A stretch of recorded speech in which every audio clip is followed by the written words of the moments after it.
Hello అందరికీ good morning. అందరికీ కూడా హ్యాపీ సండే.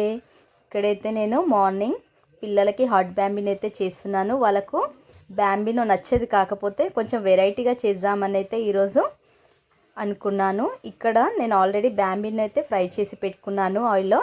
ఇక్కడ ఇంకో కడాయిలో నేను ఆనియన్ అయితే ఫ్రై చేసుకున్నాను. అందులో కొద్దిగా క్యారెట్, పచ్చిమిర్చి, కరివేపాకు అయితే ఫ్రై చేసుకున్నాను.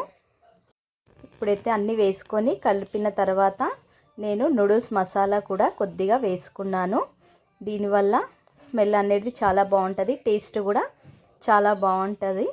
అందుకే కొద్దిగా అయితే నూడిల్స్ మసాలా వేసుకున్నాను. లేకపోతే కూడా స్కిప్ చేయొచ్చు. ఇంట్లో ఉన్న గరం మసాలా పౌడర్ కూడా వేసుకోవచ్చు. ఇప్పుడైతే ఒక 2 గ్లాస్ వాటర్ అయితే వేసుకున్నాను. అందులో కొద్దిగా మనకు తగినంత సాల్ట్ అయితే వేసుకోవాలి. ఇప్పుడు మన ఉడుకుతున్న వాటర్లో అయితే బ్యాంబినో వేసుకొని ఒక 5 మినిట్స్ అయితే మూత పెట్టేసుకోవాలి. అంతే, హాట్ బ్యాంబినో రెడీ. మీకు నచ్చితే కూడా ఒకసారి ట్రై చేయండి.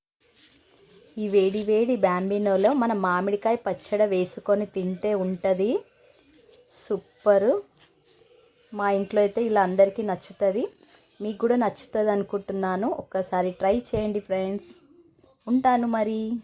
బాయ్. నచ్చితే లైక్ చేయండి, షేర్ చేయండి, సబ్స్క్రైబ్ చేయండి.